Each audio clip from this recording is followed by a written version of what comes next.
Have you ever found yourself just sitting at your computer, glaring at a frustratingly blank loading screen on a web application? Like you are tapping your fingers, maybe clicking your mouse a little too aggressively, and just wondering why absolutely nothing is happening? Oh yeah, we have all been there. Right. It is just you, an empty white page, and, one of those tiny mocking loading spinners just twirling away in the corner. That gap between requesting something and actually seeing it, I mean, it can really feel like your device suddenly transformed into a relic from a decade ago. It really does. It completely breaks the illusion of a seamless digital experience. Yeah. And what is most interesting about that specific flavor of modern frustration is that the delay is rarely inevitable. Really? Yeah, I mean, often the data is already there, knocking at the door, but the application is simply, refusing to let it inside. Wow. Okay, which actually brings us to the core mission for our deep dive today. Hmm. So we are pulling from a brilliant piece published on tech-reader.blog by software engineer Aaron Rose. Yes, it is a great article. It is, yeah. It is titled The Secret Life of JavaScript the Stream. And the goal here, for you listening, is to extract a massive technical aha moment from this source. Specifically, how to transform those clunky, memory-hogging web pages into lightning-fast experiences using something called the Streams API.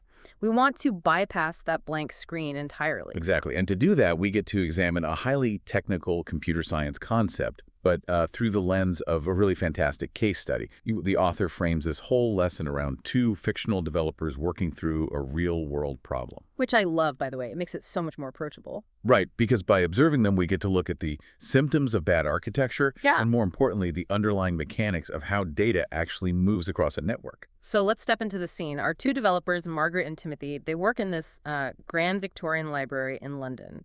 It is described as this quiet, intense place where code quality is the unspoken objective and craftsmanship is the only thing that matters. It's quite the mood. It does. So Margaret is the senior software engineer, observing the room over a cup of dark roast coffee. And Timothy is her junior colleague. And right now, he is currently sweating in the hot seat because he has built a feature that is causing that exact blank screen frustration we just talked about. Right, so Timothy has been tasked with building a new diagnostic view for their application. The requirement is, it is simple on paper. Just pull a massive server log file from the backend so the development team can read it. Simple enough, you would think. But the source specifies this is a 15-megabyte text file. Now, 15 megabytes might seem trivial if we're talking about like a high-definition video file. Oh, sure, that is nothing for a video. Exactly, but for raw text, that is an absolute wall of data. We're talking millions of characters. Millions of characters that are currently creating an objectively terrible user experience because for 5 long seconds, Timothy's UI is completely empty save for that tiny spinner. 5 seconds is an eternity in web time. It is. And then suddenly, the entire 15-megabyte wall of text just slams into the document object model, or the DOM, all at once. And when it hits, the browser completely freezes for a jarring split second before the text finally renders on the screen. Yeah, and that split-second freeze is a major red flag in software engineering. When we talk about the DOM, we are talking about the structural blueprint of a web page. It is a live, incredibly complex web of relationships. Every time you add a new element, the browser has to, recalculate the layout, the spacing, the typography. It is kind of like asking an architect to instantly redraw a massive skyscraper while people are already living inside it. That is a perfect way to visualize it, honestly. Shoving 15 million characters into the DOM in a single millisecond completely overwhelms the browser's rendering engine. It just drops whatever else it was doing. Like animating a button or something. Right, or letting the user scroll. It drops all that just to handle the massive blueprint change. And that is exactly why the screen locks up. Now, what is fascinating here is how Timothy justifies this clunky experience. Because when Margaret asks him why the screen is blank for 5 seconds, Timothy immediately points his finger at the internet connection. He claims the network is slow, and he simply doesn't have the data yet because it is still downloading. What's fascinating here is that Timothy is falling victim to an incredibly common misconception. He is blaming the external network speed when the real culprit is internal. Interesting. Yeah, the bottleneck is entirely dictated by how his application is choosing to handle the incoming data.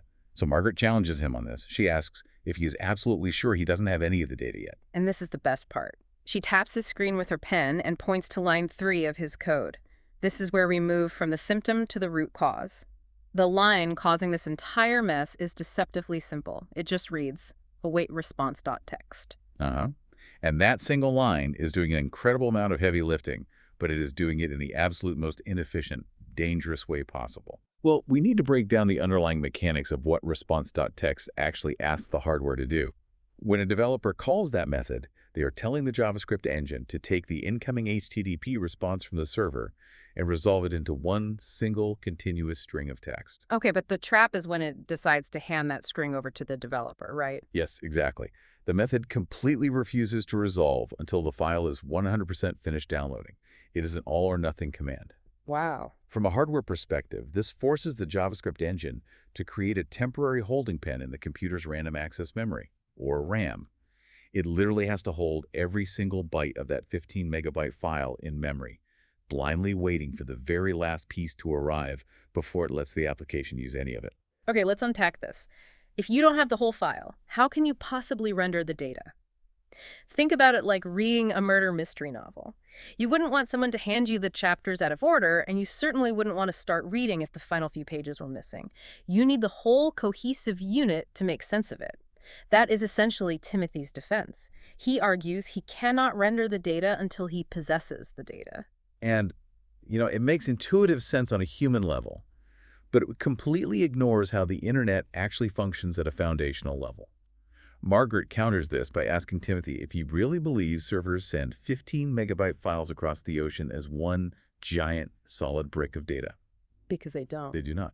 The internet relies on the Transmission Control Protocol, or TCP, and TCP does not send monolithic blocks. It takes that massive log file, chops it up into thousands of tiny manageable packets, and streams them continuously over the wire. Oh, I see. Which means Timothy's application is actually receiving packet number 1 almost immediately. And instead of doing anything with it, his code just drops it in a bucket and ignores it. Then packet 2 arrives, goes into the bucket, and is ignored. He is making the user stare at a blank screen while perfectly usable data is just sitting in RAM gathering dust. Exactly. It creates a massive, inefficient memory buffer. Now, on a high-end developer laptop in a London library, hoarding 15 megabytes of RAM might not crash the machine. Right. But if a user attempts to open that same diagnostic view on, say, a 5-year-old smartphone while riding the subway, that inefficient memory buffer is going to crash the browser tab entirely. Yikes. So this brings us to the turning point in our case study. Margaret walks over to a whiteboard and writes 3 words that completely shift the paradigm. Welcome to the Streams API. This represents a fundamental change in architecture. Margaret proposes that instead of waiting for the final TCP packet to build one giant memory-hogging string, they should intercept each individual packet the millisecond it arrives from the network and render it immediately. Here's where it gets really interesting, because this completely flips our analogy. Timothy's old code is like having the post office hold all your mail, every letter, every magazine, every package, for an entire year. They refuse to give you anything until December 31st, at which point they back up a dump truck and drop a massive 500-pound box of mail into your living room. Taking up all your physical space, your RAM, Yeah. and basically freezing your ability to do anything else while you sort through it. Exactly. But the Streams API is like simply letting the postman drop letters through your mail slot the millisecond they arrive at your house. You get the information continuously, you read a letter, you throw away the envelope, and you move on. The memory footprint stays tiny, and you are never left waiting in the dark. And this is possible because the Streams API allows JavaScript to reach far deeper into the network layer than it historically could. In the past, JavaScript was somewhat isolated. It had to wait for the browser to finish the heavy lifting of downloading an entire file before it was handed the final product. So it was just stuck waiting. Exactly. But now, developers can tap directly into the network pipeline. They can listen to the raw TCP packets flowing over the wire in real time. So let's look at how Timothy actually implements the solution under Margaret's guidance, because he has to rewrite his logic entirely. First, he deletes that dangerous monolithic response.txt call. So what replaces it? Well, he starts by accessing the underlying readable stream of the network response. Instead of asking the browser for a finished string, he asks for the stream itself. And once he has the stream, he sets up an asynchronous loop. Okay, I want to pause on the asynchronous loop because that sounds like a piece of jargon that hides a lot of magic. JavaScript is famously single-threaded, meaning it essentially has one lane of traffic. If you park a massive truck in that lane like processing a giant file, everything else stops. No animations, no clicking. Right. And that is exactly why the asynchronous nature of this loop is vital. An asynchronous loop pulls a tiny chunk of data out of the stream, processes it, and then explicitly yields control back to the browser before grabbing the next chunk. Oh, I love that. Yeah, it is like pulling the massive truck into a weigh station, unloading one tiny box and letting regular traffic pass by before unloading the next box. This guarantees the main thread never freezes, keeping the interface completely responsive. But Timothy runs into a translation issue here. When he pulls a chunk of data out of that stream, the network isn't handing him nicely formatted English text, is it? It is handing him raw binary data, which in JavaScript is represented as a uint8 array. Yes, an array of raw network bytes. If Timothy tried to render those raw bytes directly into the DOM, the user would just see a chaotic mess of gibberish symbols. He needs a translator. Okay, so how does he translate it? He utilizes a built-in tool called a text decoder. Its entire job is to take those raw bytes and convert them into readable characters on the fly. And doing this chunk by chunk introduces a really wild edge case. Like, a single letter in English might take up 1 byte, but what if the log file contains an emoji? An emoji might take up 4 bytes of data.